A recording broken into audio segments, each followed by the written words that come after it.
Shalom keluarga Saat Teduh yang sangat diberkati oleh Tuhan. Saya percaya Tuhan sudah menyediakan berkat untuk setiap orang yang menyaksikan. Dan di dalam Tuhan, yang tidak menyaksikan live yang nanti, mengikuti recordingnya pun akan diberkati. Karena Tuhan kita itu nyata. Ya, saya percaya ada blessing tersedia. Dan saya bacakan dulu orang-orang yang sudah diberkati sebelumnya lewat kesaksian-kesaksian mereka.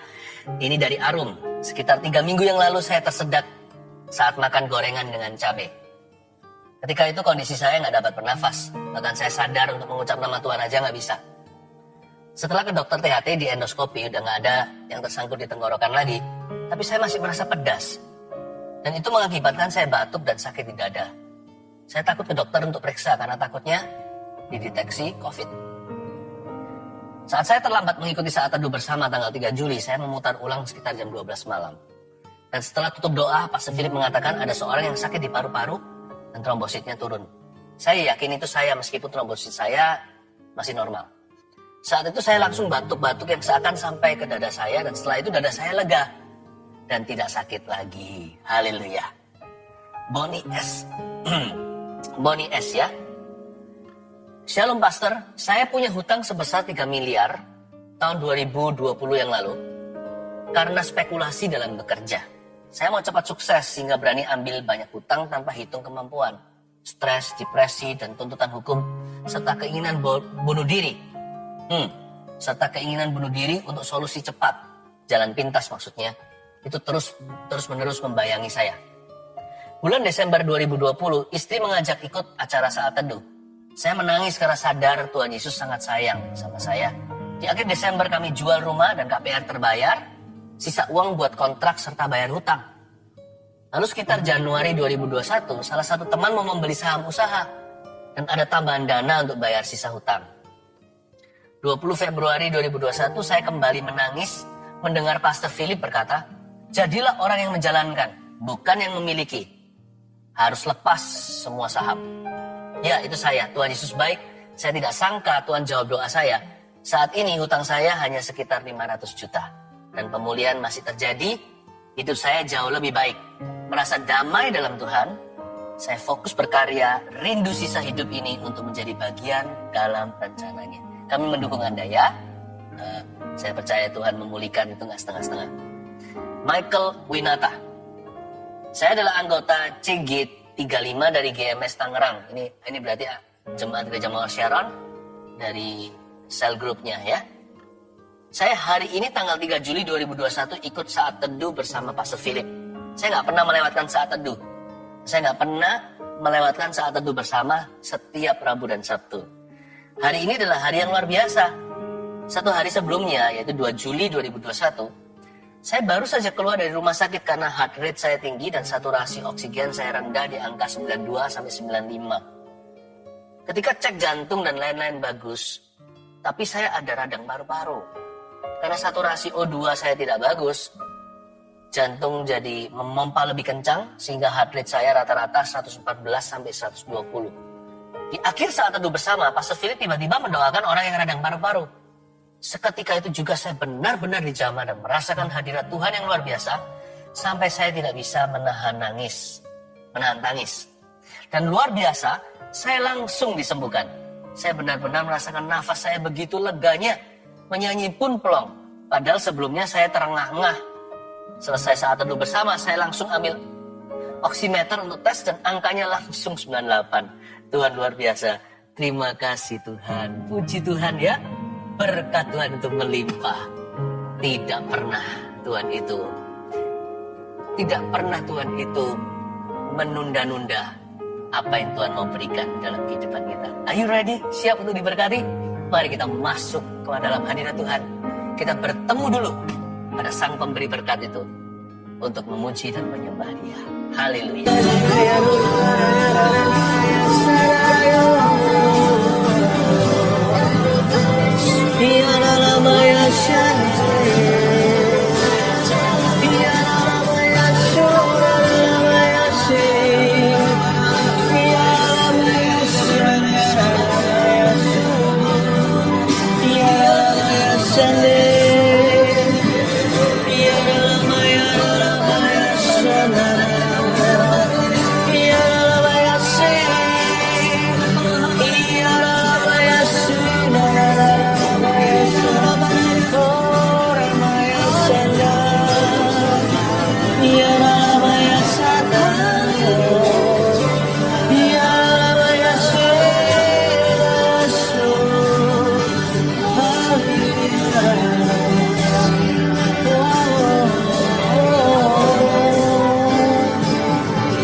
mari semua tangan kita seperti ini, seperti orang menerima.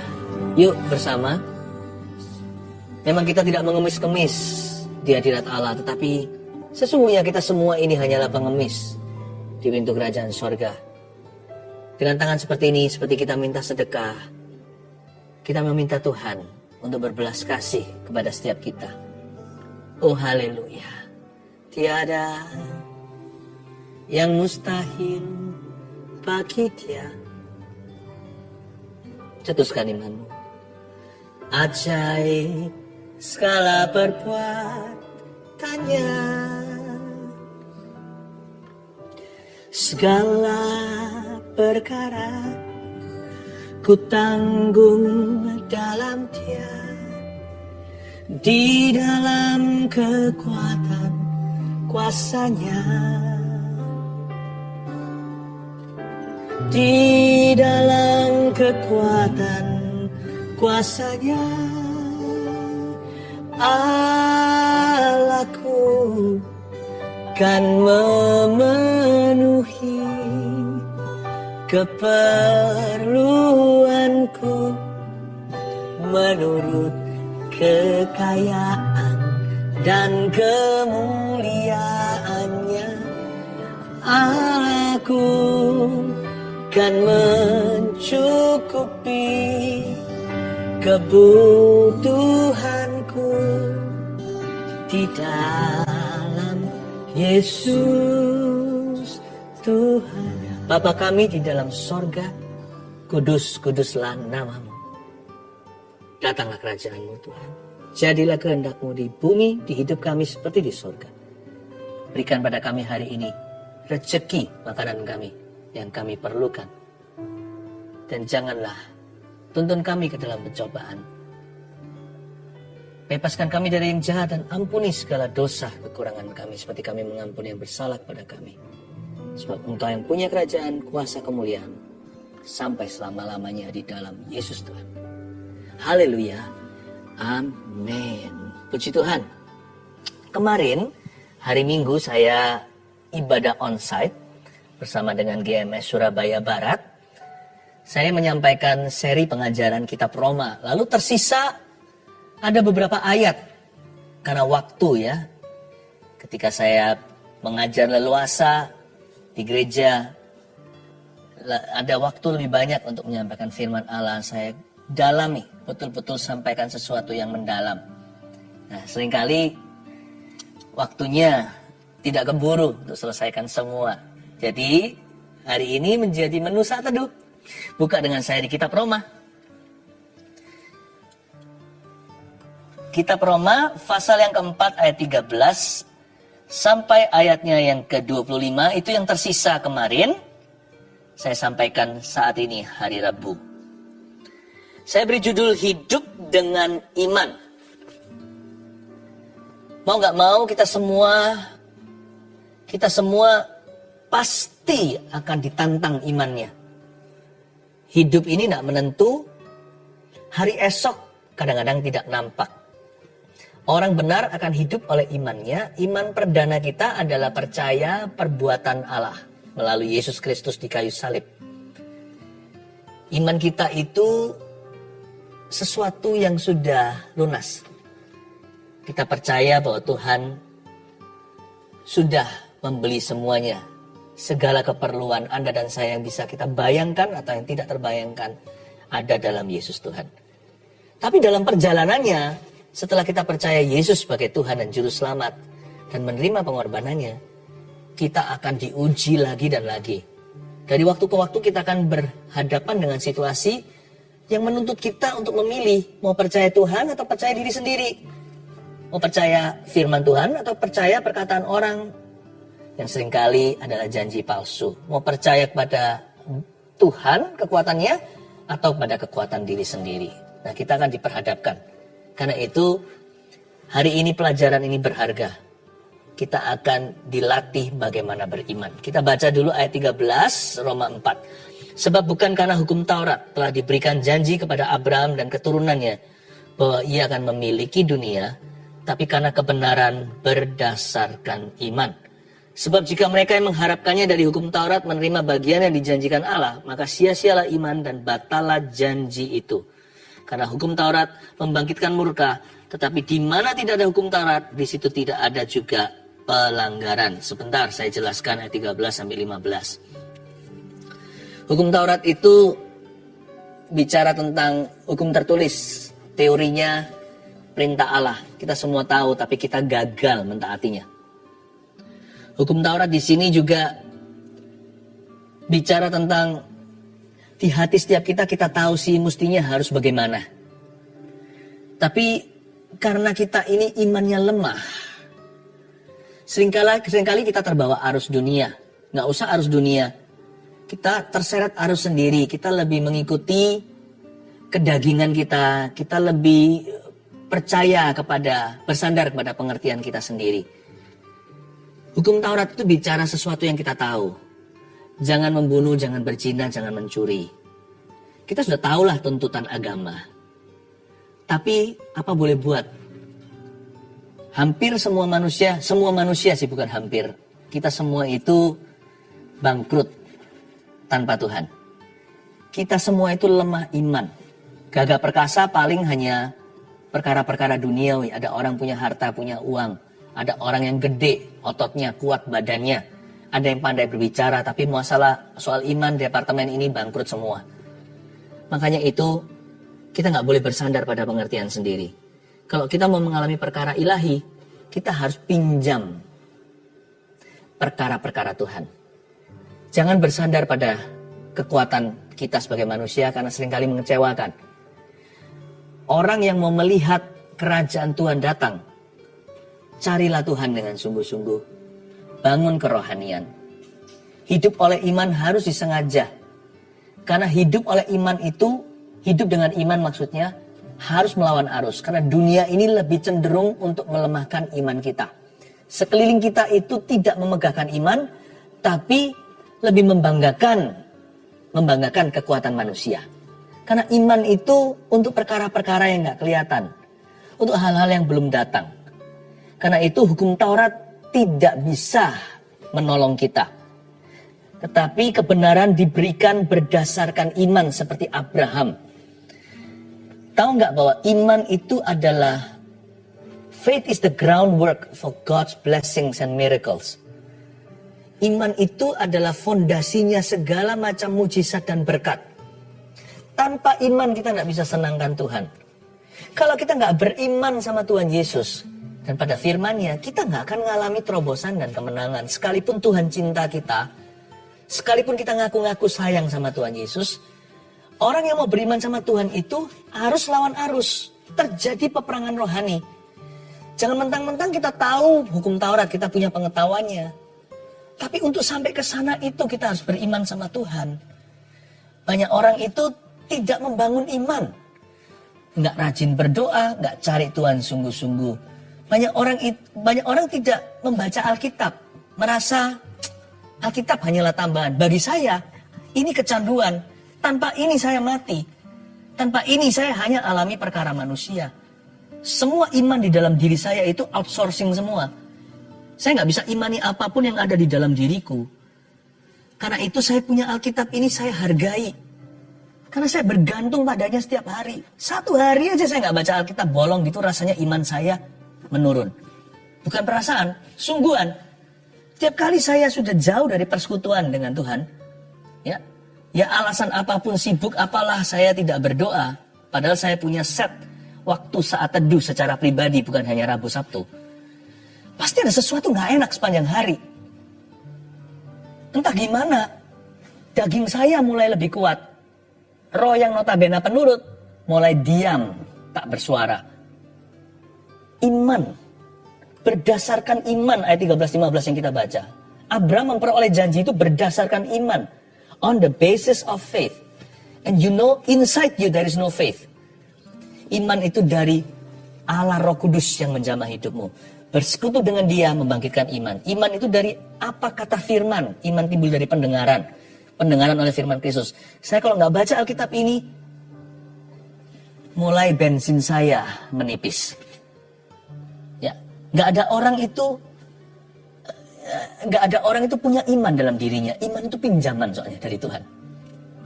Agar kita bisa berjalan dalam kemenangan. Ya, agar kita itu bisa menggenapi rencana Allah. Tolong jangan jauhi pertemuan dengan saudara seiman. Karena itu juga menajamkan kita. Kita butuh orang lain untuk menguatkan iman kita. Jangan jauhkan, jangan kendor kerajinanmu. Semua tadi yang saya sebutkan adalah aktivitas iman. Tapi iman itu pinjaman. Waktu kita dekat sama Tuhan, iman kita dikuatkan. Waktu kita baca firman, iman kita diteguhkan. Karena itulah kebenaran berdasarkan iman supaya merupakan kasih karunia sehingga janji itu berlaku bagi semua keturunan Abraham. Ayat 16. Bukan hanya bagi mereka yang hidup dari hukum Taurat, tapi juga bagi mereka yang hidup dari iman Abraham.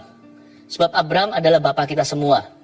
Seperti ada tertulis, engkau telah kutetapkan menjadi bapa bangsa-bangsa di hadapan Allah yang kepadanya ia percaya, yaitu Allah yang menghidupkan orang mati dan yang menjadikan dengan firman-Nya apa yang tidak ada menjadi ada. Sebab sekalipun tidak ada dasar untuk berharap, namun Abraham berharap juga dan percaya bahwa ia akan menjadi bapa banyak bangsa. Menurut yang telah difirmankan, demikianlah banyaknya nanti keturunanmu. Abraham memperoleh janji. Janjinya nggak masuk akal. Dia pada waktu umur sudah mendekati 100 tahun, ya kan? Sorry, masih belum mendekati 100 tahun. Waktu dia umur 75 tepatnya, tapi sudah kakek-kakek tua, diberitahu kamu akan punya anak nomor 1.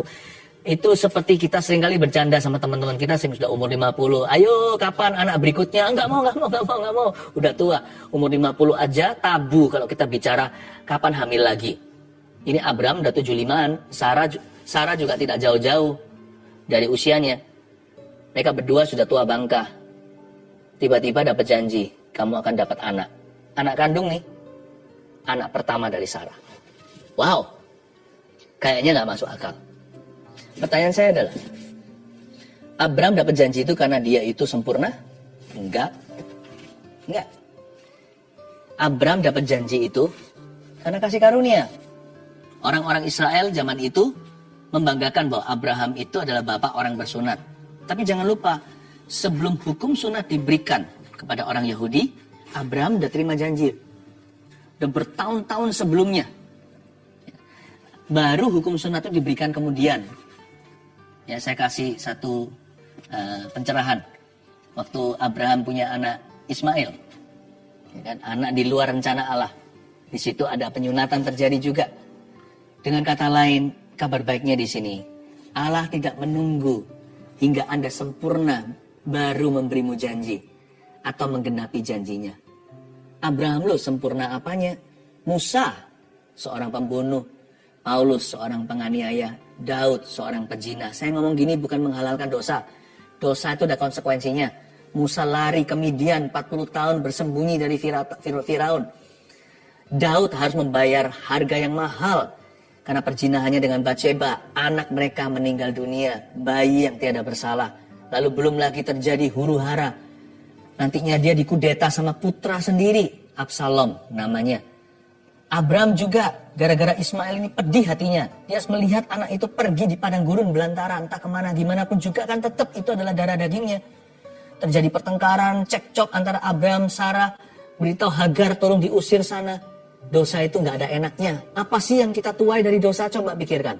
Selain rasa malu, rasa guilty, rasa tertuduh. Nggak enak, hanya trauma panennya. Tapi meskipun saya beritahu semuanya ini, Meskipun demikian, Tuhan tidak menunggu orang-orang ini sempurna untuk menggenapi janji. Saya ngomong begini sekali lagi bukan supaya menghalalkan dosa dan berkata nggak apa-apa sana, biar berdosa Tuhan tetap kasih janji kok. Sana silakan jatuh, Tuhan tetap genapi janjinya. Enggak loh ya.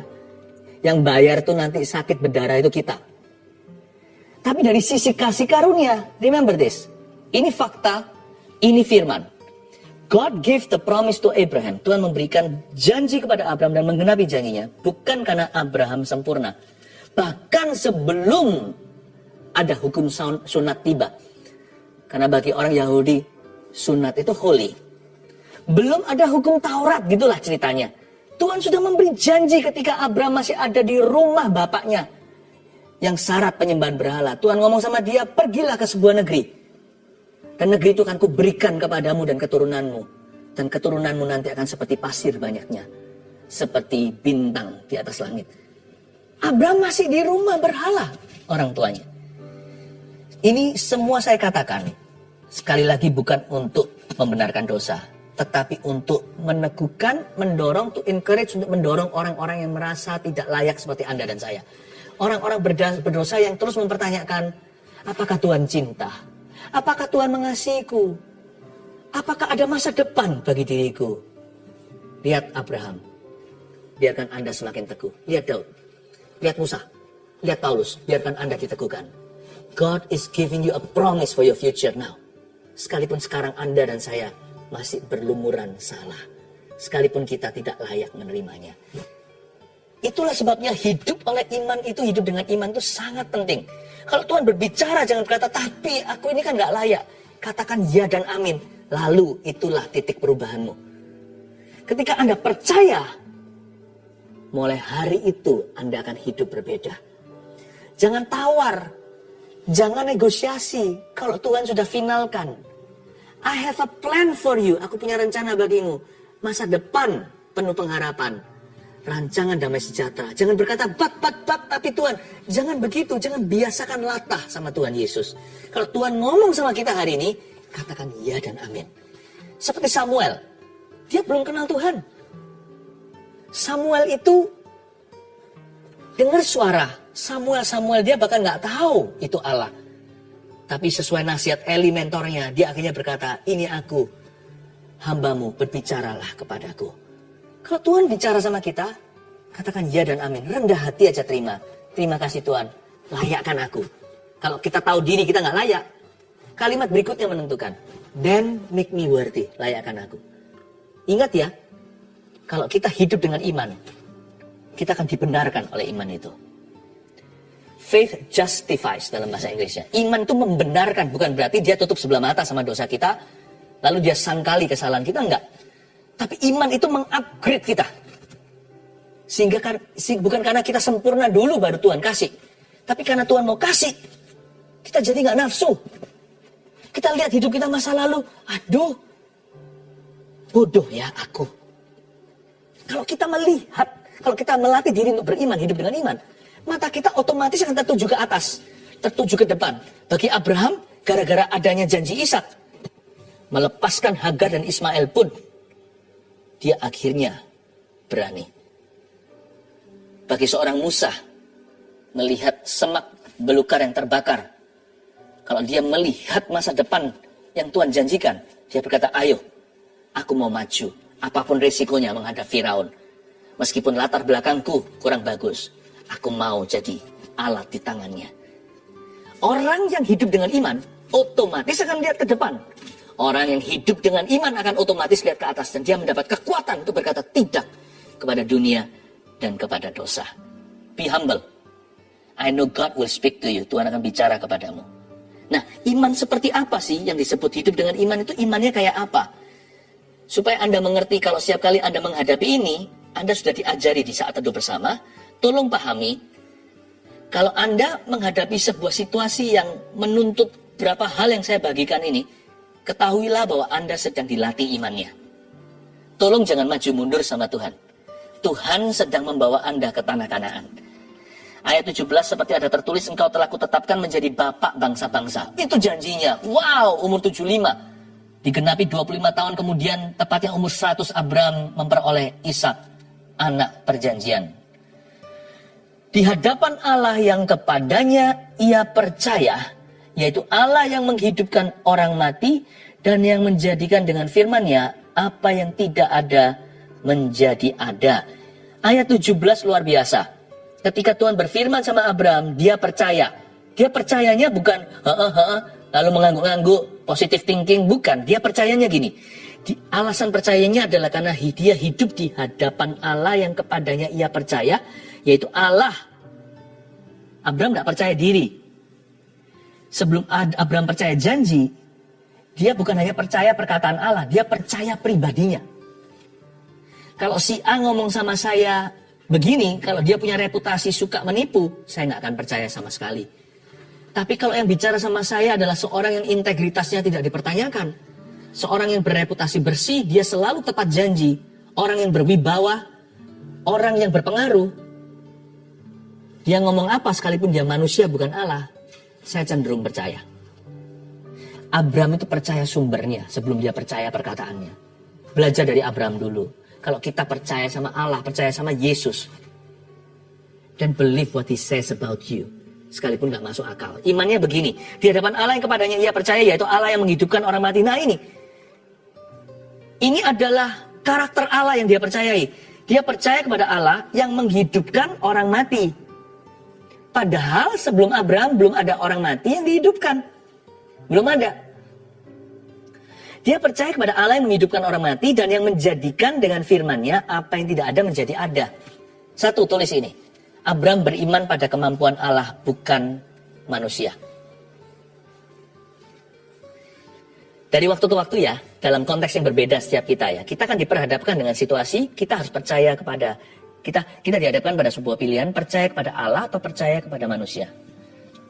Percaya kepada Tuhan atau percaya kepada keadaan, kita pasti diperhadapkan.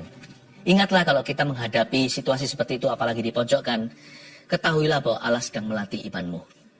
Di saat seperti itu, saya sarankan kita semua belajar untuk hidup dengan iman. Iman Abraham itu jelas, dia percaya kepada Allah yang menghidupkan orang mati, padahal belum ada kasus. Pada waktu dia membawa Ishak naik ke atas nantinya, waktu mau disembelih, dia menuruti perintah Tuhan itu, dia percaya dalam hatinya. Ibrani menjelaskan nanti lewat pewahyuan Allah, lewat penulisnya, bahwa apa yang terjadi dulu itu begini loh cerita sesungguhnya. Abraham itu dalam hati berdialog dengan diri sendiri. Aku taat saja sebab aku tahu sekalipun Ishak ini dibunuh. Tapi karena Tuhan berkata jelas lewat Ishak, ada perintahnya, ada firman-Nya. Ishak itulah, lewat Ishak. Tuhan jelas berkata lewat Ishak. Akan nanti keturunanmu yang akan menjadi berkat bagi bangsa-bangsa. Dia berdialog, dia berpikir, dia merenungkan. Kalaupun hari ini dia mati, Tuhan akan bangkitkan lagi. Dia yakin pada kebangkitan sebelum ada kasus kebangkitan sama sekali. Siapa yang memberitahu Abraham? Pasti Bapak yang membisikkan ke telinganya. Itu pewahyuan. Iman itu tidak bisa kita buat-buat. God will whisper it to you. But you will have a choice tuh. Seperti Abraham, kita akan punya pilihan. Mau taat atau mau menyangkali. Kita mau menuruti atau memungkiri. Kita lebih percaya pada Tuhan atau akhirnya kita putuskan untuk kompromi. Nah, Abraham mengambil keputusan untuk percaya. Waktu kasusnya Ishak. Sekarang juga waktu Allah berbicara kepada dia, dia juga percaya seperti yang dijelaskan oleh Paulus di kitab Roma. Di hadapan Allah yang kepadanya ia percaya. Ingat ya, iman, hidup dengan iman itu seringkali kriterianya seperti apa sih? Seperti apa karakter atau sifatnya? Hidup dengan iman pada kemampuan Allah, bukan kepada kemampuan manusia. Nanti konteksnya berbeda-beda, sekali lagi setiap kita menghadapi hal yang lain dalam hidup ini. Gak ada satupun kita masalahnya sama. Ya, sekalipun anak kembar pun 2 orang, identikal pun tetap dua-duanya punya masalah sendiri-sendiri. Tapi kalau kita mau belajar hidup dengan iman, remember this. Have faith in God's ability, not in your own. Miliki kepercayaan, keyakinan pada kemampuan Allah. Ku yakin saat dia berfirman. Aku tahu aku menang saat dia berkata-kata dalam kehidupan saya. Ayat 18, sebab sekalipun tidak ada dasar untuk berharap, namun Abraham berharap juga. Dan percaya bahwa ia akan menjadi bapak banyak bangsa menurut yang telah difirmankan. Demikianlah banyaknya nanti keturunanmu. Ayat 18, saya suka kalimat ini. Sekalipun tidak ada dasar untuk berharap. Abraham itu nggak bodoh, dia itu intelektual. Dia tahu jelas bahwa dia sudah lewat masa-masa subur. Apalagi Sarah yang sudah lama jauh melampaui menopausnya. Mereka berdua sudah nggak bisa punya anak. Tetapi sekalipun demikian dia percaya. Jadi iman itu nggak buta ya. Iman itu juga lihat keadaan, tapi dia nggak percaya pada keadaannya. Dia lebih mempercayai kemampuan Allah. Iman itu tidak buta sama sekali. Abraham sangat paham. Dia sangat mengerti situasi secara fisik yang ada, yang terjadi. Tidak mungkin dia bisa punya keturunan. Sebab sekalipun tidak ada dasar untuk berharap, kata tidak ada dasar di situ pasti sudah disurvei dulu. pasti di reset. Dia pasti sudah melihat dari setiap angle, setiap sudut, setiap sisinya. Ini nggak mungkin, saudara, kira-kira begitu. Ini nggak mungkin, Hani atau Dear Sarah, dia bicara antara suami istri. Tapi dengan Allah tiada yang mustahil. Yang kedua, hidup dengan iman itu seringkali modelnya seperti apa? Iman yang seringkali melawan arus. Saya nggak ngerti ya. Tapi hidup saya itu kalau saya menoleh ke belakang, saya sendiri perhatikan bagaimana cara Tuhan melatih saya. Itu saya itu dari waktu ke waktu disekolahkan sama Tuhan. Ternyata kita bisa wisuda S1, S2, S3 di dunia lalu kelar, selesai dengan ijazah. Sama Tuhan nggak pernah kelar. Karena hidup dengan iman itu setiap kilometer kita akan diuji lagi. Karena iman kita terlalu berharga, diuji sekali. Karena iman kita itu yang akan membawa kita ke sorga. Bukankah karena iman kepada Tuhan kita diselamatkan? Bukankah Injil katakan di Roma 1:16, Injil itu menuntun kita dari iman, kepada orang yang percaya kepada Tuhan. Pertama orang Yahudi yang sudah kenal Tuhan dulu, lalu orang Yunani atau ateis seperti kita semua zaman dahulu. Ya, tapi kalau saya perhatikan, saya kembali review, saya lihat lagi ke belakang, cara Tuhan latih saya itu selalu Tuhan izinkan saya. Makanya jangan ngomel kalau kita dimasukkan dalam sebuah keadaan yang tidak mengenakan. Yang Tuhan cari dari kondisi seperti itu tuh bukan berkat atau apa. Bahkan berkat atau mujizat itu semuanya ya bonus. Yang Tuhan cari adalah iman yang teruji, iman yang lebih berharga dari emas, perak, dan permata. Jadi ternyata Tuhan mau percaya kita. Kalau saya lihat lagi sekali lagi, semua kehidupan saya dari dulu, sejak saya kenal Tuhan apalagi, itu diisi dengan cerita. Dari waktu ke waktu saya diperhadapkan dengan situasi di mana iman saya harus melawan arus. Kalau seperti itu jangan menganggap dirimu malang. Anggaplah itu kesempatan dalam kesempitan agar Anda hidup dengan iman. Bagaimana kita bisa mengalami Yehovah Jireh kalau kita nggak kekurangan? Gimana kita bisa mengalami Allah yang menyediakan kalau kita tidak dipepet dengan kebutuhan? Gimana kita bisa paham Yehovah Rafa atau alami sendiri kalau kita nggak sakit dulu? Bukan berarti Tuhan memberi penyakit ya. Semua yang baik sempurna datang dari Bapa. Jangan berkata dengan lancang, Tuhan mencobai saya. Karena Tuhan tidak mencobai siapa-siapa. Dan Tuhan juga tidak bisa dicobai oleh siapa-siapa. Tapi anggaplah situasi tersebut kebetulan terjadi atas Anda. Pakailah itu bukan sebagai sesuatu yang kebetulan, tapi sengajalah untuk beriman. Bagaimana saya bisa mengalami kuasa Allah kalau saya nggak lemah? Justru dalam kelemahanku lah kekuatannya sempurna bekerja. Jadi jangan ngomel kalau kita masuk dalam situasi di mana kita dihimpit kiri kanan, kita dalam tekanan. Itulah kesempatan emas agar iman kita melawan arus. Saya ingin jadi saksi Kristus. Lalu kita ditaruh di keluarga di mana kita satu-satunya orang percaya, yang lainnya mencemoohkan.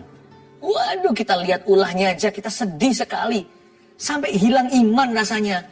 Kapan keluargaku yang kucintai ini akan bertobat? Atau lebih susahnya, kita dilarang untuk menyembah Tuhan. Seperti Firaun yang pegang erat-erat. Bangsa Israel tidak boleh worship the living God. Nggak boleh menyembah Allah yang hidup. Wow, jangan marah. Gandeng Tuhan kok malah marahi Tuhan. Harus digandeng Tuhan. Tuhan, inilah waktunya aku jadi Gideon. Inilah waktunya Tuhan. Gimana orang bisa tahu Daud itu terbuat dari apa? Bahwa dia itu imannya baja. Kalau enggak dihadapkan dengan Goliat. Iman yang seringkali melawan arus. Orang seringkali berkata begini kan, kerap kali kita berkata hidup dengan iman. Tapi kita nggak ngerti definisi iman itu apa. Ketika sungguh-sungguh kita disamber dengan yang namanya geledek kehidupan atau dengan halilintar masalah. Lalu tiba-tiba keplok gitu, imannya langsung jatuh ke tanah. Tak ada tulang, tak ada ototnya. Jangan. Hidup dengan iman itu baru kelihatan ketika dalam persoalan. Iman yang seringkali melawan arus. Itu Tuhan senang. Bukan berarti orang yang suka menantang ya, cari masalah. Saya nggak bicara tentang iman yang nekat ya. Itu menurut saya kurang bijaksana. Tapi kalau memang keadaannya sudah tiba, dan arus satu-satunya untuk bisa percaya pada Tuhan itu adalah melawannya. Ngikuti saja terbawa, Anda pasti akan hilang, dan lawanlah arus. Terima kasih Tuhan untuk problema yang kuhadapi. Menjadikan aku umat pilihan-Mu. Yang terakhir ayat 19. Dan imannya tidak menjadi lemah. Ini sudah kurun waktu. Walaupun ia mengetahui bahwa tubuhnya sudah sangat lemah. Karena usianya telah kira-kira 100 tahun dan bahwa rahim Sarah telah tertutup. Tetapi terhadap janji Allah ia tidak bimbang karena ketidakpercayaan. Dia nggak bimbang karena lama menunggu. Malah ia diperkuat dalam imannya.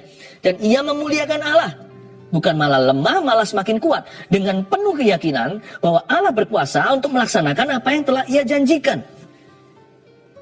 Pernah nggak kita doa nggak dijawab-jawab? Menunggu kok nggak tiba-tiba? Menanti mujizat mana? Nah disinilah. Hidup dengan iman itu seringkali memasuki yang namanya kronos. Sebelum kairos, memasuki waktu manusia dulu. Sebelum memasuki waktu ilahi menerima janji. Abraham 25 tahun. Iman yang seperti apa sih hidup dengan iman? Melalui ujian waktu kok belum juga digenapi? Iman kita harus seperti apa kalau kita mengaku kita hidup dengan iman? Yang ketiga, iman yang bertambah besar dan semakin kuat. Ya, kalau ada faktor waktu di dalam menunggu, dan jadilah kuat. Tambah kuat, semakin besar imannya. Bukan melemah. Seperti Abraham. Walaupun ia mengetahui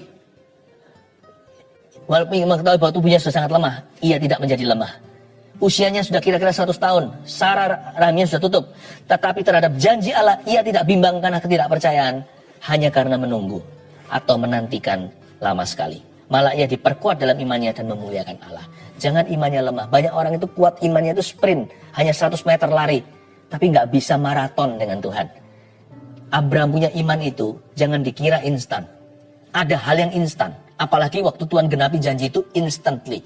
Tuhan datang saat itu dalam wujud manusia dengan berapa malaikatnya bicara sama Abraham di pintu kemah. Sarah mendengar dan tertawa. Makanya dapat nama Ishak dari situ. Tuhan berkata, persis tahun ini, persis tahun depan waktu ini, kau akan menggendong bayi. Imannya itu ketika terjadi instantly. Tapi waktu dia menunggu cukup lama. Kalau Anda masuk dalam kurun waktu untuk menanti janji, miliki iman yang bertambah kuat. Itu disebut dengan hidup oleh iman. Dan imanmu harus semakin besar, bukan semakin kecil. Ya, jangan sampai lemah dalam menanti. Karena hal itu diperhitungkan kepadanya sebagai kebenaran. Kata-kata ini yaitu hal itu diperhitungkan kepadanya tidak ditulis untuk Abraham saja. Tapi ditulis juga untuk kita. Jadi cerita ini untuk kita sebenarnya. Sebab kepada kita pun Allah memperhitungkannya.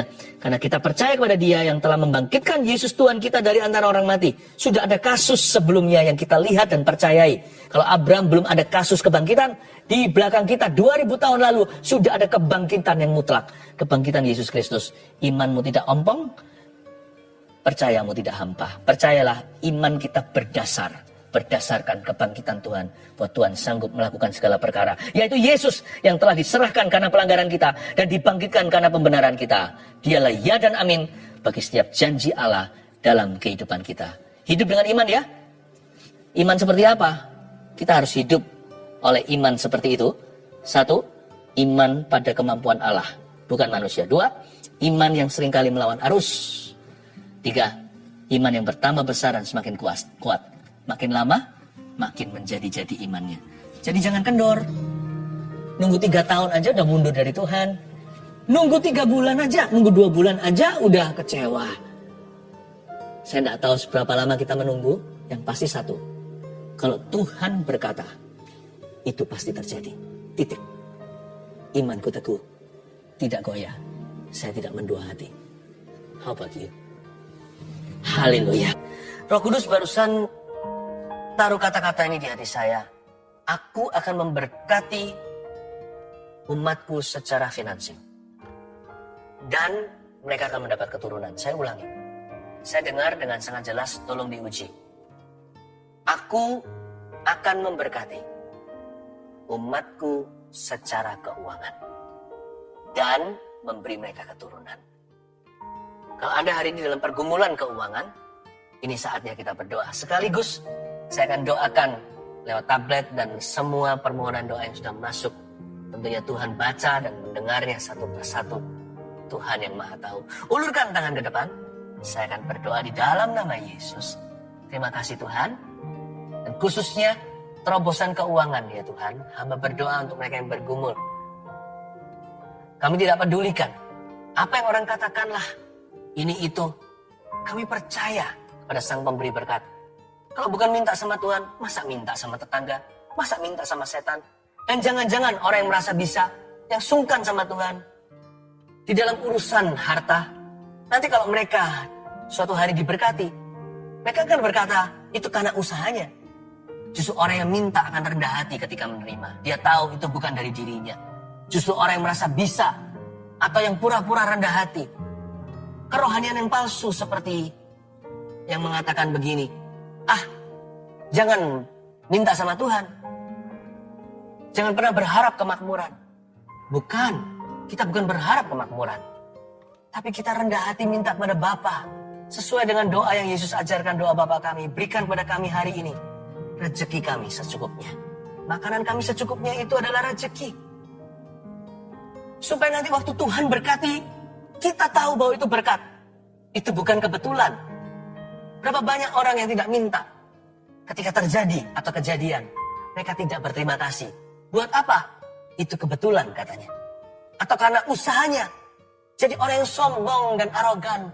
Dan menjadi orang yang bangga. Ini karena kepandaianku, kegigihanku dalam bekerja, keuletan, kerajinan. Tahukah berkat Tuhan yang menjadikan kaya? Bukan susah payah kita. Saya ajak Anda yang ragu untuk minta perkara-perkara duniawi sama Tuhan. Untuk bertobat dari pikiran-pikiran yang merupakan kerohanian dan kerendahan hati yang palsu. Datang sama Tuhan dengan tulus. Kalau Anda bergumul soal keuangan, ini saatnya meminta kepada Dia. Kalau itu Anda, sambil tetap terulur tangannya, terimalah berkat dari Tuhan Yesus.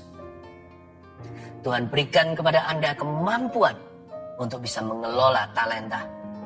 Tuhan berikan kepada Anda kemampuan untuk keluar dari hutang Anda. Tuhan Yesus memberkati umatnya. Dan sekarang, setiap Anda yang belum punya keturunan dan menanti-nantikan momongan, Anda bisa begini ya. Saya barusan melihat seperti tangan demikian. Kayaknya inilah tindakan iman kita hari ini untuk menerima dari Tuhan. Khususnya doa keturunan. Kalau Anda belum memperoleh momongan, sudah lama sekali. Dan Anda rasanya apalagi yang sudah divonis tidak bisa. Mari kita angkat tangan seperti ini. Yes, like that. Tuhan Yesus, kasih momongan di situ Tuhan. Biar tangan itu pegang bayi Tuhan. Di dalam nama Yesus, terima kasih. Hamba-Mu ucapkan selamat kepada orang-orang ini dengan iman. Sebelum melihat kami sudah percaya. Selamat kepada keluarga Saat Teduh. Mulai hari ini Tuhan buka kandungan. Tuhan berkati suamimu dengan kehidupan pada tubuhnya. Abraham tidak pernah mati kutu. Dan Sarah tidak pernah terlambat. Tuhan jamah dan berikan keturunan di dalam nama Yesus Kristus. Dan Tuhan, hamba memberikan satu proposal kepadamu. Demi keluarga Saat Teduh yang kucintai. Demi padang pengembalaan yang kau percayakan ini ya Tuhan, domba-dombamu. Yang terbaik dari papa, yang terbaik dari mama. Yang itu yang kau tenung di dalam kandungan. Yang kurang baik dalam diri orang tua, yaitu orang suami dan istri ini, biar tetap tinggal dalam diri mereka. Kau proses sampai sempurna. Tapi yang terbaik, baik itu bakat maupun sifat, turunkan kepada keturunan yang kau akan berikan kepada mereka. Dalam nama Tuhan Yesus Kristus. Amin. Letakkan tangannya. Ada satu hal lagi yang Roh Kudus barusan tunjukkan. Ada satu orang yang sudah punya anak, masih bayi nih, tetapi ada bintik-bintik putih sekujur tubuhnya. Tambah banyak. Bukan cacat, maksud saya seperti nanah. Saya nggak tahu itu apa. Anda sedih sekali. Di dalam nama Yesus hari ini, Roh Kudus katakan, itu sembuh. Di dalam nama Yesus, jangan sedih lagi ibu. Tuhan sudah sembuhkan bayimu. Anda sampai takut, ini kelainan apa? Mau ke dokter juga tidak berani bawa bayi keluar rumah. Diobati, disalapi ini, itu. juga percuma. Tambah banyak bintik-bintik putih sebagian basah. Tapi Tuhan hari ini telah sembuhkan bayi Anda. Apakah itu alergi atau bukan, saya nggak tahu. Saya bukan dokter, tapi saya hanya menyampaikan marifat. Ujilah segala perkara. Dan biar Tuhan yang bekerja. Terimalah kesembuhan di dalam nama Yesus Kristus. Mari kita sembah Tuhan. Shalom keluarga Saat Teduh. Selalu excited untuk menunggu Saat Teduh bersama. So, saya tahu sesuatu pasti akan terjadi ya. Katakan pada dirimu sendiri, percaya saja. Tiada yang mustahil bagi dia. Ini kesaksian dari orang-orang yang mengalami kalimat tersebut. Natalia Veste. Shalom Pastor dan tim, saya ingin berbagi kesaksian saya. Pada tanggal 25 September 2021, saya ikut Saat Teduh bersama bertemakan seluk-beluk janji Tuhan. Di akhir acara, Pastor mengatakan ada satu orang yang terkena infeksi saluran kencing dan sudah mulai ke arah kerusakan pada ginjalnya yang tidak terdeteksi. Tapi Tuhan mendeteksinya. Saya terkejut sambil menangis dan berteriak bahwa itu adalah saya. Saya percaya dalam nama Yesus bahwa saya sudah sembuh. Beberapa hari kemudian saya periksa darah dan urin di lab rumah sakit. Puji Tuhan, hasil seluruhnya dan ginjal saya normal kembali. Saya sudah sembuh oleh mujizatnya. Terima kasih Tuhan Yesus. Terima kasih Pastor dan tim. Wow, puji Tuhan Natalia. Selamat ya atas kesembuhannya. Yang rajin melayani Tuhan, yang setia sama Tuhan Yesus. Ini dari Regina, New York. Bergabung di CG kami di situ di Amerika, CG 100. Shalom, saya selalu ikut Saat Teduh bersama secara live tiap hari Rabu. Saya mau bersaksi, sejak kemarin pagi saya mengalami diare hingga 7 kali ke kamar mandi dan rasa sakitnya datang dan pergi. Jadi saya masih bisa bekerja walaupun saat kerja harus lari ke toilet. Suami saya berkata mungkin saya terkena COVID karena gejalanya juga bisa termasuk diare. Pagi itu saya bangun dan tidak merasa bersemangat karena kepikiran. Lalu pukul 11.30 pagi saya ikut acara Saat Teduh bersama Pastor Philip. Dan di akhir acara Pastor berkata ada satu anak Tuhan yang juga keluarga Saat Teduh yang sedang sakit diare dan takut bahwa itu COVID. Jangan khawatir, sebab diare itu akan berhenti sekarang juga di dalam nama Yesus Kristus. Pencernaan akan menjadi baik dan pulih. Saya percaya bahwa itu adalah saya. Hati saya seperti melompat karena sukacita yang tidak tergambarkan ketika mendengar pastor berkata demikian. Dan benar, dari tadi siang sampai sekarang udah gak sakit dan tidak diare lagi. Terima kasih Tuhan Yesus, Engkau meneguhkan dan menyembuhkanku. Praise the Lord. Lia Sapitri dan Jonathan Yudhistra Prawiro juga sudah bergabung dengan CG B95. Ya, puji Tuhan ya, banyak keluarga Saat Teduh juga sudah bergabung dengan CG kami, dengan Connect Group atau Cell Group kelompok kecil. Kalau yang belum, nah nanti Anda bisa minta untuk bergabung, kami akan bantu. Kami ingin bersaksi atas kebaikan Tuhan Yesus dalam kehidupan pernikahan kami. Kami menikah 20 Desember 2020 dan tidak menunda kehamilan. Ketika acara Saat Teduh 28 Juli dengan tema doa kesembuhan dan keturunan, Pastor berkata bahwa ada satu orang wanita keluarga muda yang punya masalah hormonal, sehingga nggak bisa punya anak. Lalu Pastor Philip memberi ucapan selamat. Dengan iman Tuhan akan memberi keturunan tidak lama lagi. Tes kehamilan akan menjadi positif karena Tuhan menyembuhkan persoalan hormon yang Tuhan sudah beli dengan harga yang mahal di Kalvari. Detik itu juga saya beriman dan percaya bahwa wanita yang disebutkan itu adalah saya. Sambil saya memegang perut, saya minta suami beriman dan kami berdua berteriak, Amin. Pada tanggal 12 Agustus 2021-nya, saya tes pack dan ternyata garis 2 yang artinya saya positif hamil. Saya mencoba 10 tes pack, 10 dari 3 merek yang berbeda. Dan semua hasilnya sama, ini orang radikal ya, luar biasa. Saya pun menangis dan langsung mengucap syukur kepada Tuhan Yesus atas rencana yang ajaib bagi pernikahan kami. Suami langsung peluk erat karena Tuhan izinkan kami menjadi orang tua akhirnya. Puji Tuhan, usia kandungan memasuki 5 minggu dan sudah tampak penebalan dinding rahim.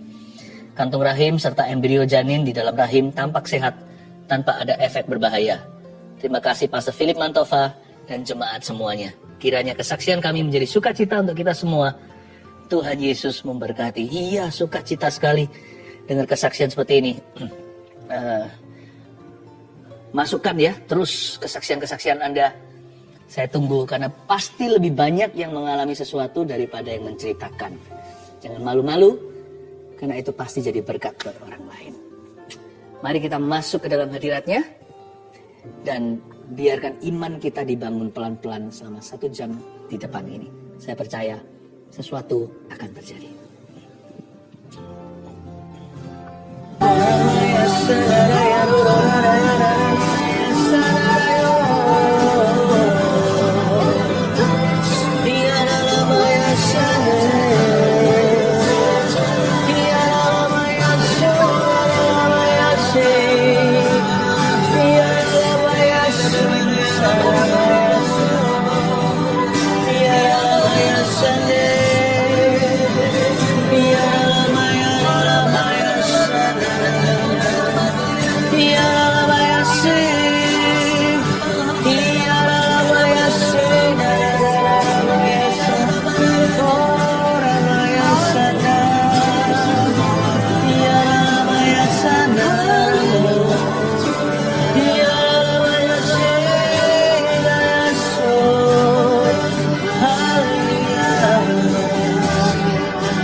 Mari semua tangan kita seperti ini, seperti orang menerima.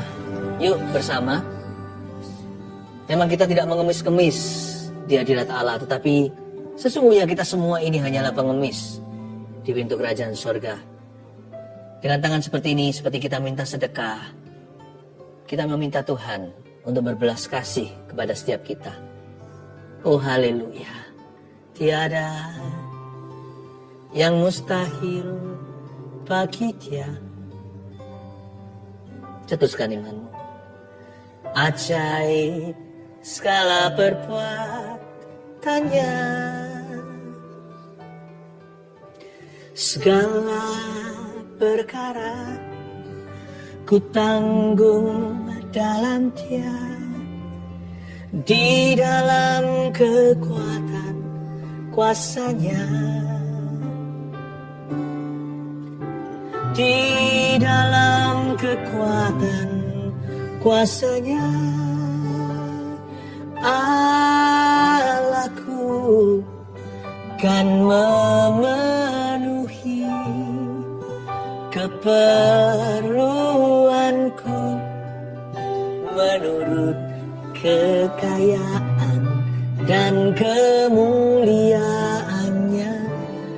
Allahku kan mencukupi kebutuhanku di dalam Yesus Tuhan. Bapa kami di dalam sorga, kudus, kuduslah namamu. Datanglah kerajaan-Mu Tuhan. Jadilah kehendak-Mu di bumi, di hidup kami seperti di sorga. Berikan pada kami hari ini rezeki makanan kami yang kami perlukan. Dan janganlah tuntun kami ke dalam pencobaan. Bebaskan kami dari yang jahat dan ampuni segala dosa kekurangan kami seperti kami mengampuni yang bersalah kepada kami. Sebab Engkau yang punya kerajaan, kuasa, kemuliaan sampai selama-lamanya di dalam Yesus Tuhan. Haleluya. Amin. Puji Tuhan. Kemarin hari Minggu saya ibadah onsite bersama dengan GMS Surabaya Barat. Saya menyampaikan seri pengajaran kitab Roma. Lalu tersisa ada beberapa ayat. Karena waktu ya. Ketika saya mengajar leluasa di gereja, ada waktu lebih banyak untuk menyampaikan firman Allah. Saya dalami, betul-betul sampaikan sesuatu yang mendalam. Nah, seringkali waktunya tidak keburu untuk selesaikan semua. Jadi hari ini menjadi menu saat teduh. Buka dengan saya di kitab Roma. Kitab Roma pasal yang keempat ayat 13 sampai ayatnya yang ke-25 itu yang tersisa kemarin. Saya sampaikan saat ini hari Rabu. Saya beri judul hidup dengan iman. Mau gak mau kita semua pasti akan ditantang imannya. Hidup ini tidak menentu, hari esok kadang-kadang tidak nampak. Orang benar akan hidup oleh imannya. Iman perdana kita adalah percaya perbuatan Allah melalui Yesus Kristus di kayu salib. Iman kita itu sesuatu yang sudah lunas. Kita percaya bahwa Tuhan sudah membeli semuanya.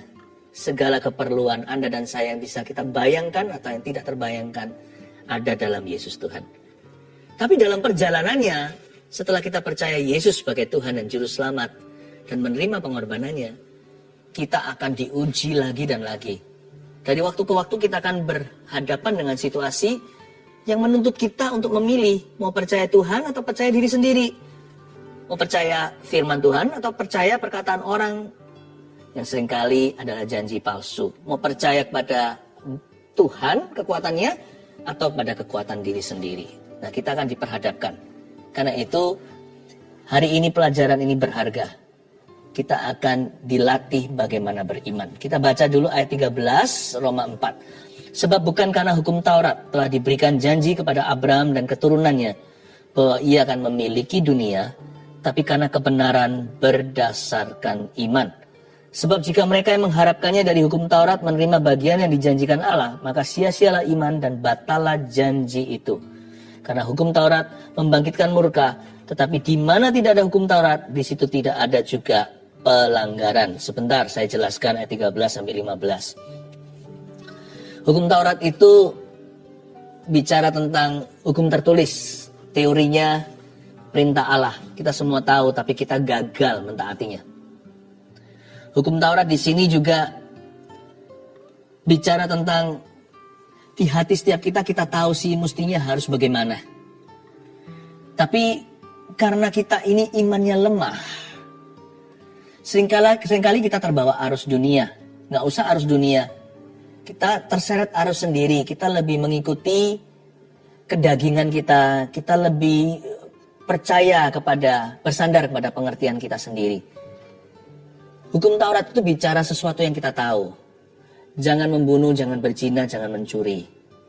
Kita sudah tahulah tuntutan agama. Tapi apa boleh buat?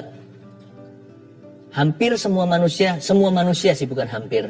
Kita semua itu bangkrut tanpa Tuhan. Kita semua itu lemah iman.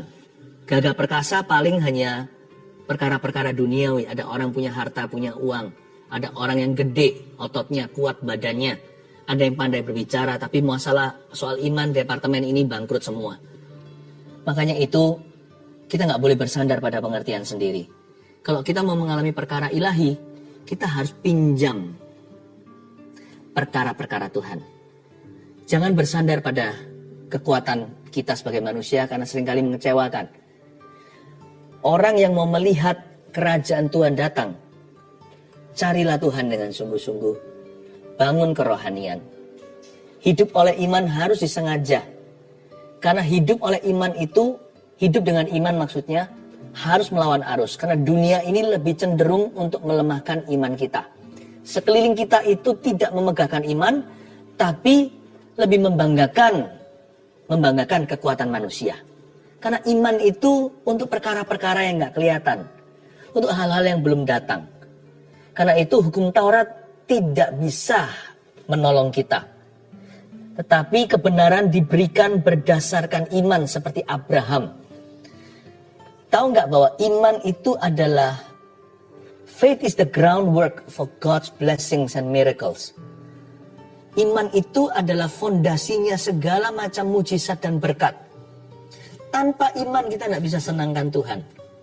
Kalau kita nggak beriman sama Tuhan Yesus, dan pada firman-Nya, kita nggak akan mengalami terobosan dan kemenangan. Sekalipun Tuhan cinta kita, sekalipun kita ngaku-ngaku sayang sama Tuhan Yesus, orang yang mau beriman sama Tuhan itu harus lawan arus. Terjadi peperangan rohani. Jangan mentang-mentang kita tahu hukum Taurat, kita punya pengetahuannya. Tapi untuk sampai ke sana itu kita harus beriman sama Tuhan. Banyak orang itu tidak membangun iman. Nggak rajin berdoa, nggak cari Tuhan sungguh-sungguh. Banyak orang tidak membaca Alkitab, merasa Alkitab hanyalah tambahan. Bagi saya, ini kecanduan. Tanpa ini saya mati. Tanpa ini saya hanya alami perkara manusia. Semua iman di dalam diri saya itu outsourcing semua. Saya nggak bisa imani apapun yang ada di dalam diriku.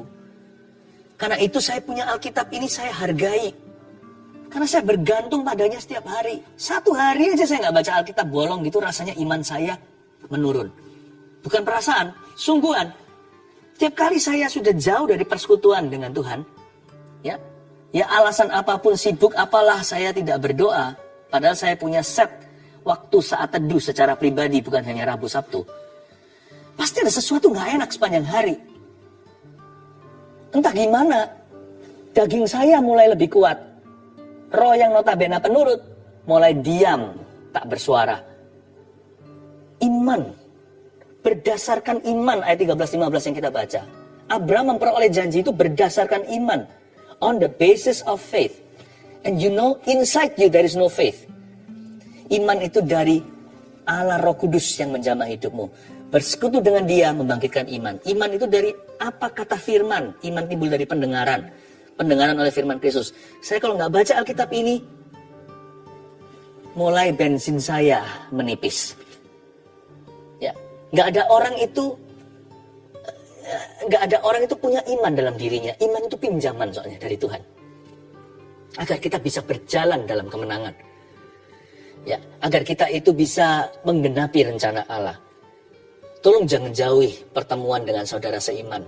Karena itu juga menajamkan kita. Kita butuh orang lain untuk menguatkan iman kita. Jangan jauhkan, jangan kendor kerajinanmu. Semua tadi yang saya sebutkan adalah aktivitas iman. Tapi iman itu pinjaman. Waktu kita dekat sama Tuhan, iman kita dikuatkan.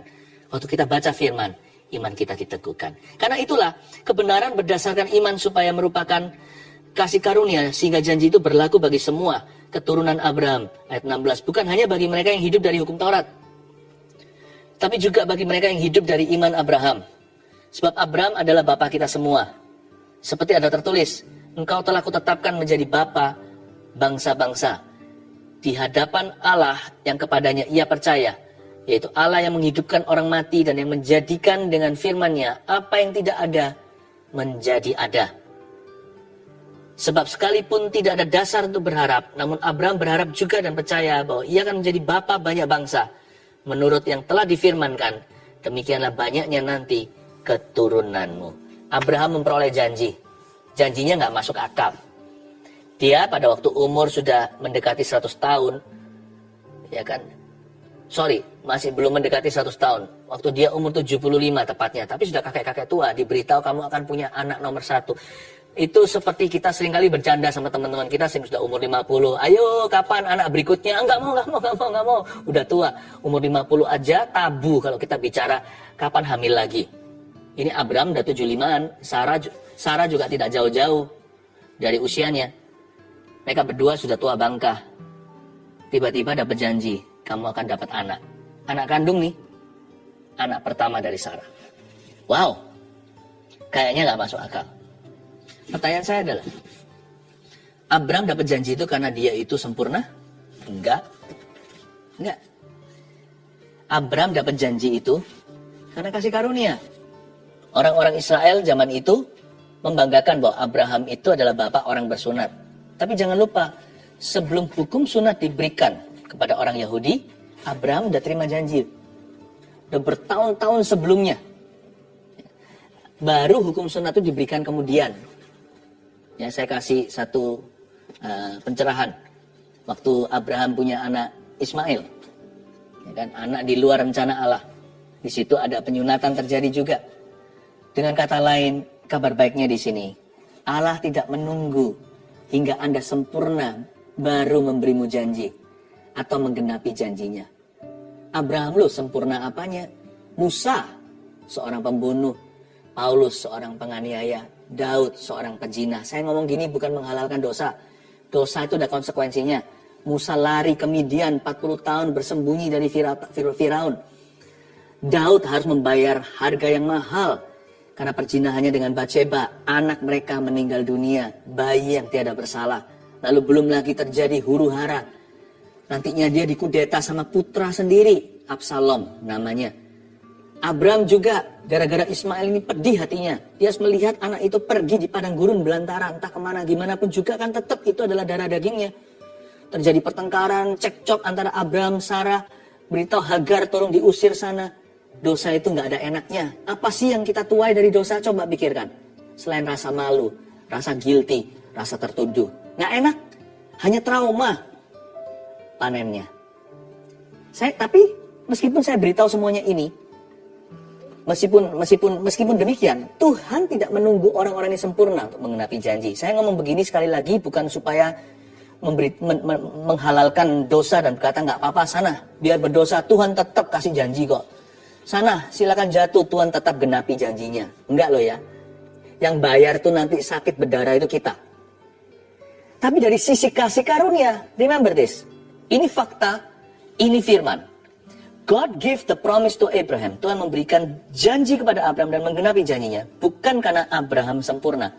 Bahkan sebelum ada hukum sunat tiba.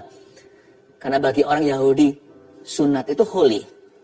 Belum ada hukum Taurat, gitulah ceritanya. Tuhan sudah memberi janji ketika Abraham masih ada di rumah bapaknya. Yang syarat penyembahan berhala. Tuhan ngomong sama dia, pergilah ke sebuah negeri. Dan negeri itu akan kuberikan kepadamu dan keturunanmu. Dan keturunanmu nanti akan seperti pasir banyaknya. Seperti bintang di atas langit. Abraham masih di rumah berhala orang tuanya. Ini semua saya katakan. Sekali lagi bukan untuk membenarkan dosa. Tetapi untuk meneguhkan, mendorong, to encourage, untuk mendorong orang-orang yang merasa tidak layak seperti Anda dan saya. Orang-orang berdosa yang terus mempertanyakan, apakah Tuhan cinta? Apakah Tuhan mengasihiku? Apakah ada masa depan bagi diriku? Lihat Abraham. Biarkan Anda semakin teguh. Lihat Daud. Lihat Musa. Lihat Paulus. Biarkan Anda diteguhkan. God is giving you a promise for your future now. Sekalipun sekarang Anda dan saya masih berlumuran salah. Sekalipun kita tidak layak menerimanya. Itulah sebabnya hidup oleh iman itu, hidup dengan iman itu sangat penting. Kalau Tuhan berbicara jangan berkata, tapi aku ini kan gak layak. Katakan ya dan amin. Lalu itulah titik perubahanmu. Ketika Anda percaya, mulai hari itu Anda akan hidup berbeda. Jangan tawar. Jangan negosiasi. Kalau Tuhan sudah finalkan. I have a plan for you. Aku punya rencana bagimu. Masa depan penuh pengharapan. Rancangan damai sejahtera. Jangan berkata, but, tapi Tuhan. Jangan begitu. Jangan biasakan latah sama Tuhan Yesus. Kalau Tuhan ngomong sama kita hari ini, katakan ya dan amin. Seperti Samuel. Dia belum kenal Tuhan. Samuel itu dengar suara. Samuel, dia bahkan gak tahu itu Allah. Tapi sesuai nasihat Eli mentornya, dia akhirnya berkata, ini aku, hambamu, berbicaralah kepadaku. Kalau Tuhan bicara sama kita, katakan ya dan amin. Rendah hati aja terima. Terima kasih Tuhan, layakkan aku. Kalau kita tahu diri kita gak layak, kalimat berikutnya menentukan. Then make me worthy, layakkan aku. Ingat ya, kalau kita hidup dengan iman, kita akan dibenarkan oleh iman itu. Faith justifies dalam bahasa Inggrisnya. Iman itu membenarkan, bukan berarti dia tutup sebelah mata sama dosa kita, lalu dia sangkali kesalahan kita, enggak. Tapi iman itu mengupgrade kita. Sehingga bukan karena kita sempurna dulu baru Tuhan kasih. Tapi karena Tuhan mau kasih, kita jadi nggak nafsu. Kita lihat hidup kita masa lalu, aduh, bodoh ya aku. Kalau kita melihat, kalau kita melatih diri untuk beriman, hidup dengan iman, mata kita otomatis akan tertuju ke atas, tertuju ke depan. Bagi Abraham, gara-gara adanya janji Ishak, melepaskan Hagar dan Ismail pun, dia akhirnya berani. Bagi seorang Musa, melihat semak belukar yang terbakar, kalau dia melihat masa depan yang Tuhan janjikan, dia berkata, ayo, aku mau maju, apapun resikonya menghadap Firaun. Meskipun latar belakangku kurang bagus, aku mau jadi alat di tangannya. Orang yang hidup dengan iman, otomatis akan lihat ke depan. Orang yang hidup dengan iman akan otomatis lihat ke atas. Dan dia mendapat kekuatan untuk berkata tidak kepada dunia dan kepada dosa. Be humble.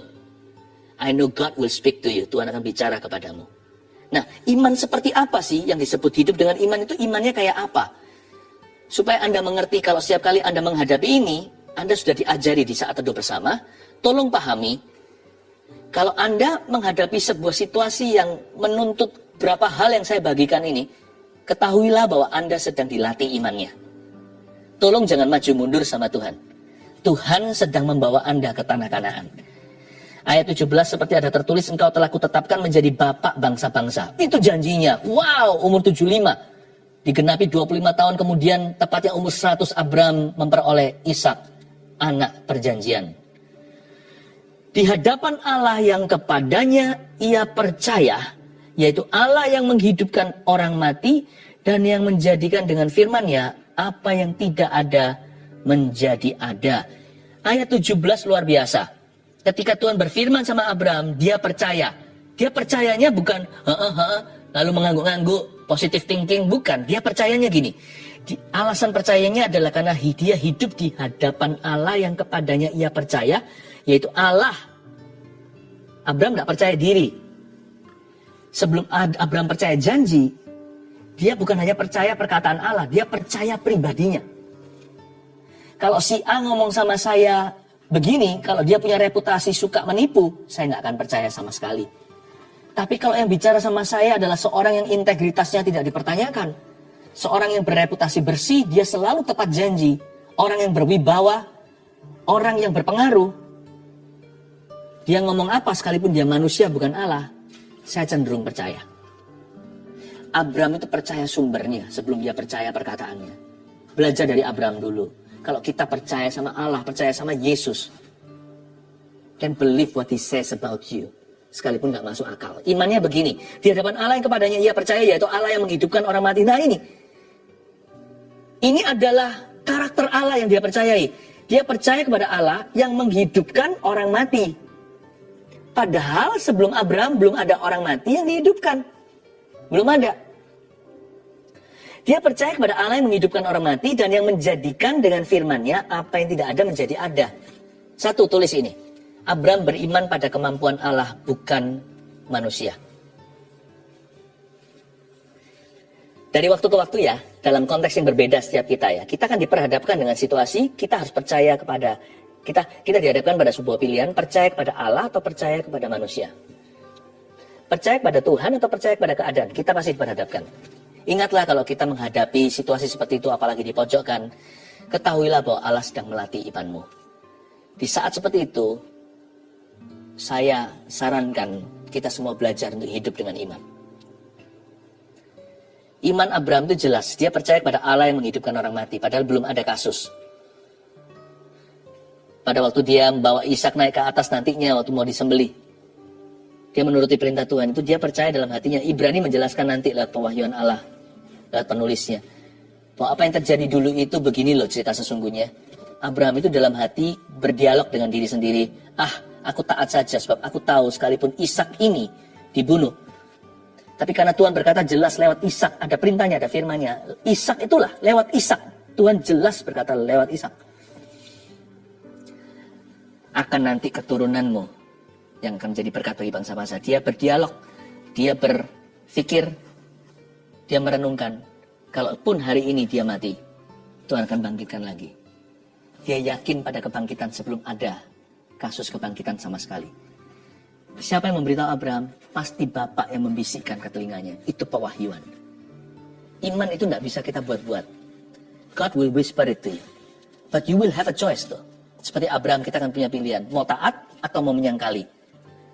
Kita mau menuruti atau memungkiri. Kita lebih percaya pada Tuhan atau akhirnya kita putuskan untuk kompromi. Nah, Abraham mengambil keputusan untuk percaya. Waktu kasusnya Ishak. Sekarang juga waktu Allah berbicara kepada dia, dia juga percaya seperti yang dijelaskan oleh Paulus di kitab Roma. Di hadapan Allah yang kepadanya ia percaya. Ingat ya, iman, hidup dengan iman itu seringkali kriterianya seperti apa sih? Seperti apa karakter atau sifatnya? Hidup dengan iman pada kemampuan Allah, bukan kepada kemampuan manusia. Ini konteksnya berbeda-beda sekali lagi setiap kita menghadapi hal yang lain dalam hidup ini. Nggak ada satupun kita masalahnya sama. Ya, sekalipun anak kembar pun dua orang, identikal pun tetap dua-duanya punya masalah sendiri-sendiri. Tapi kalau kita mau belajar hidup dengan iman, remember this, have faith in God's ability, not in your own.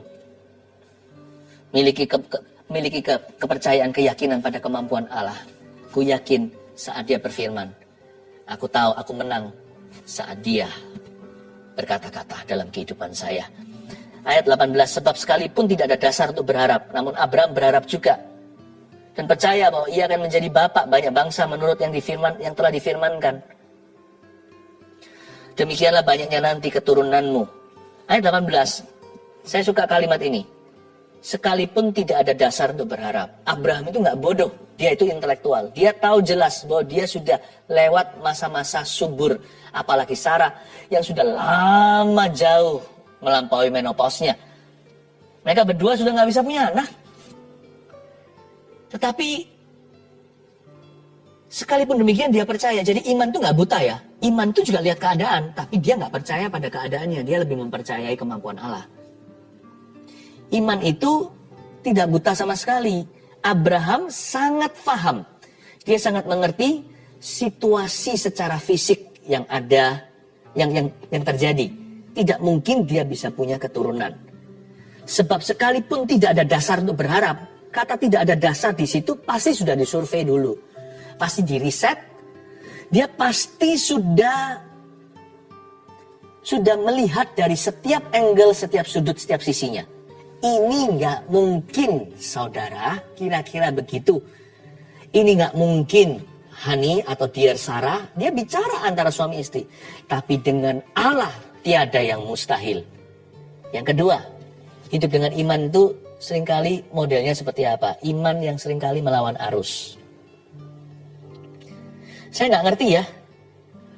Tapi hidup saya itu kalau saya menoleh ke belakang, saya sendiri perhatikan bagaimana cara Tuhan melatih saya.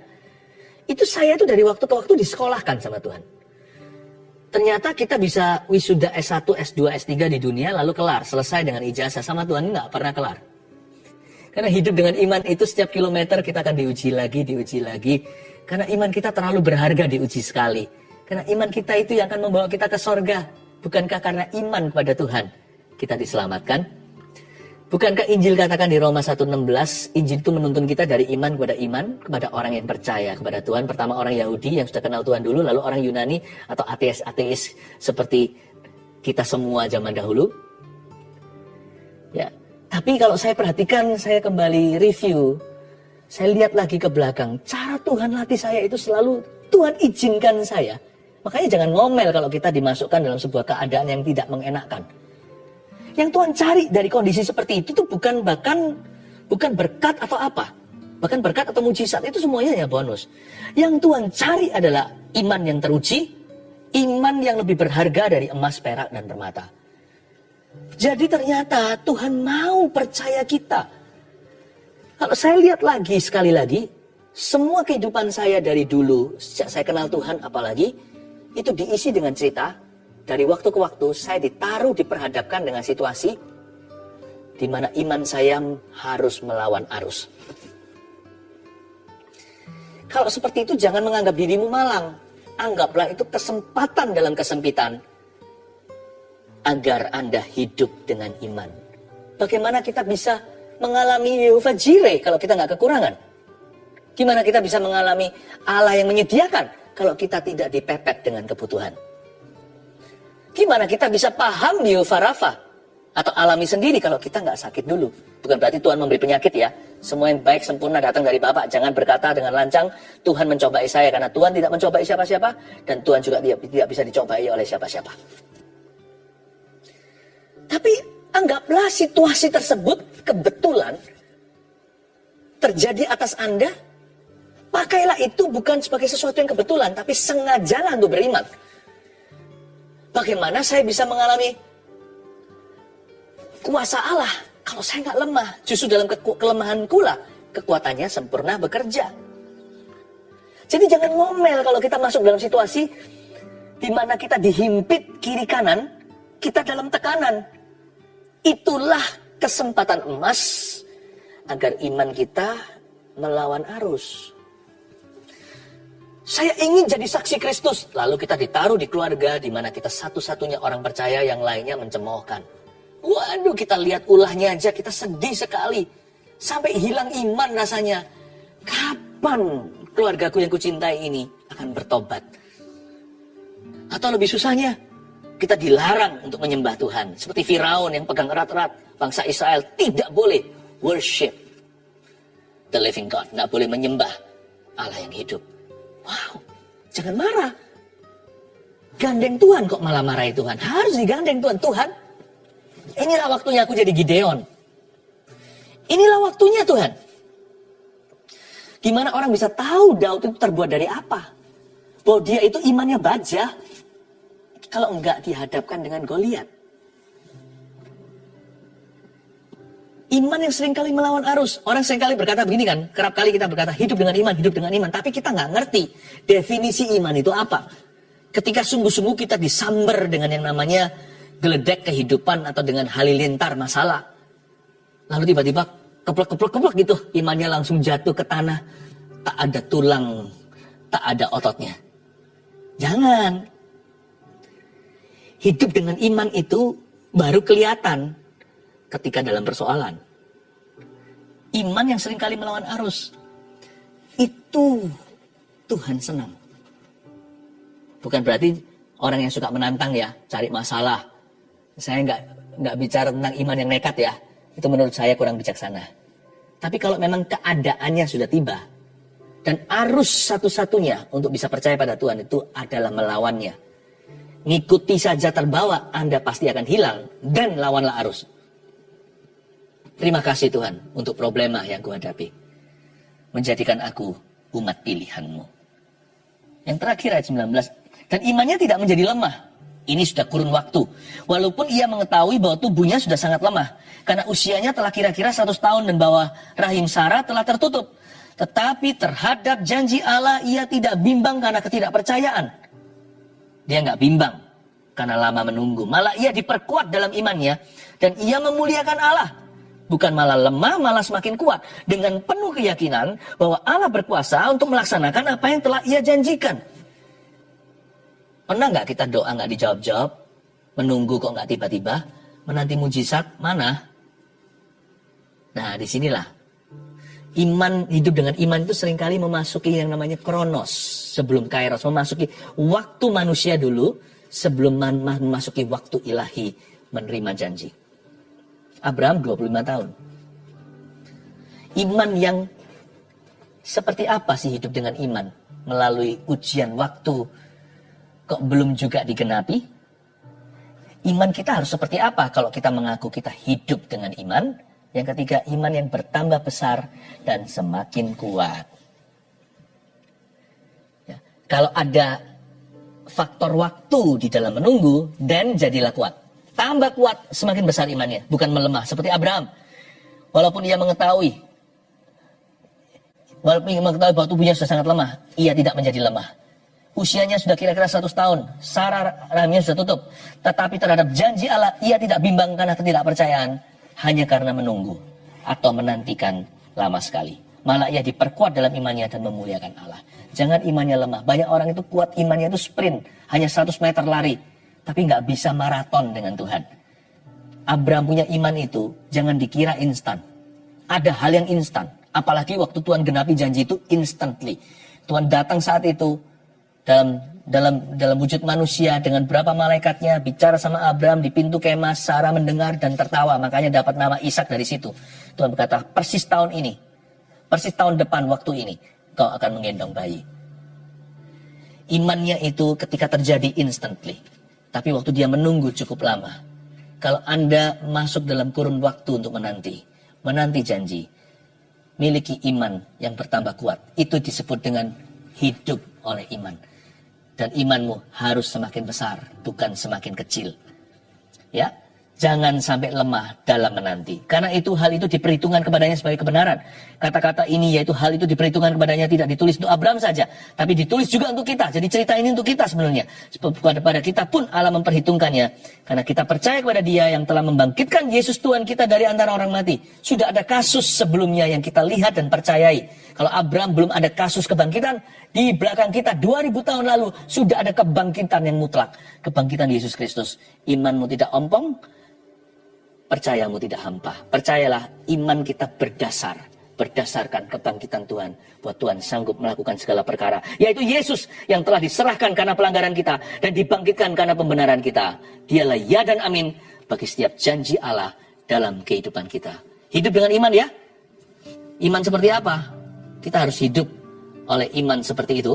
1, iman pada kemampuan Allah, bukan manusia. 2, iman yang seringkali melawan arus. 3, Iman yang bertambah besar dan semakin kuat. Makin lama, makin menjadi-jadi imannya. Jadi jangan kendor. Nunggu 3 tahun aja udah mundur dari Tuhan. Nunggu 3 bulan aja, nunggu 2 bulan aja udah kecewa.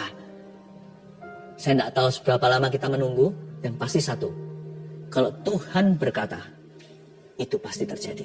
Titik. Imanku teguh, tidak goyah. Saya tidak mendua hati. How about you? Haleluya. Barusan Roh Kudus mengatakan begini di hati saya. Beritahu sama jemaatku bahwa mereka adalah keturunan Abraham. Hai Ishak secara rohani, engkau akan menggali sumur-sumur yang mati. Oh, merinding saya mengucapkan ini. Glory to God. There's power in these words. Kekuasaan dalam kata-kata ini. Kalau di dalam Alkitab, di Israel khususnya, di bulan sekarang ini live-nya, September, Oktober, Berber ini adalah hujan akhir dalam panen atau agrikultur di Kanaan. Sedangkan Maret, April adalah hujan awal. Saya kok tergerak seperti Roh Kudus memberikan kalimat ini. Pekerjaanmu akan diberkati. You believe it?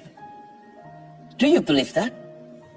Kalau Tuhan memakai mulut saya untuk mengatakan ini pada orang yang terpuruk pekerjaan, tidak sedikit orang-orang keluarga yang hancur juga karena urusan finansial. Memang benar, kita tidak boleh motivasi sama Tuhan. Kita tidak boleh memanipulasi, minta-minta begitu. Tapi, do you know that God cares for you? Tuhan peduli sama Anda itu sampai sedetil itu sama kita semuanya. Sampai apa yang kita makan, minum, dan kita pakai. Itu Tuhan itu sangat sayang dan pedulikan. Listen, dengarkan. Iman timbul dari pendengaran oleh firman Kristus. Biar Kristus berbicara lewat mulut saya yang bersembunyi di balik salibnya. Hujan akhir akan tiba bagi pekerjaanmu. Ada 2 kalimat yang muncul. Yang satu tadi, Ishak yang menggali sumur yang mati. Akan ada restorasi dan pemulihan. Perkara-perkara yang Anda kira sudah mati, Anda kira sudah tutup, Anda kira sudah sirna. Lihat nanti, kalau Allah memulihkan, Dia memulihkan dahsyat. Kalimat kedua yang muncul pada saya yang saya sampaikan kepada Anda adalah, you will not walk away empty. Kau tidak akan berjalan keluar. Exit planmu itu akan membawa sesuatu. Seperti bangsa Israel. Ya, waktu mereka keluar Mesir, mereka membawa di tangan mereka perhiasan orang-orang Mesir. Saya nggak berkata bahwa kita harus memikirkan soal harta atau kita mengingini. Bukan ya. Tapi ini janji Tuhan. Ini firman. Itu cerita Exodus atau keluaran. You'll not walk away empty. Karena itu jangan bunuh diri. Jangan Anda putus asa dan berkata, sia-sia semua berapa tahun dulu itu hancur semua lebur. No. You will not walk away empty. Mungkin itu secara materi, mungkin itu bukan. Mungkin setelah Anda keluar dari masalah Anda ini seperti dapur api. Waktu Anda keluar, mungkin materi sirna. Anda jadi healthy. Tiba-tiba sakit lama itu gak pernah kambuh. Atau sakit yang barusan saja Anda idap. Pergi begitu aja. Tanpa harus berobat dan keluar uang sama sekali. Ada juga yang secara materi, you will not walk away empty. Di dalam nama Yesus Kristus. Cepat ulurkan tangan ke depan, saya doakan untuk setiap permohonan ini. Oh Tuhan, let me feel their burden. Let me feel their burden. Biarkan saya merasakan ya Tuhan beban mereka. Oh Ramakaya, nananamaya syud. Anananamataka shananamataka maya maraba. Oh Ramataka marama. Ada seorang yang TBC paru-paru. Anda sudah batuk berbulan-bulan dan ada darah pula pada lendirnya. Berapa kali Anda batuk akhir-akhir ini? Tuhan menyembuhkanmu. Tuhan memberimu paru-paru yang baru. Oh luar biasa, Tuhan memberikan organ baru dari perpendaraannya. Tanpa dioperasi atau menggantikan bagian tubuh. Tuhan secara ajaib memberikan paru-paru baru. I rebuke that. Aku tengking TBC tuberkulosis itu di dalam nama Yesus Kristus. Terima kasih Tuhan, tiada yang mustahil.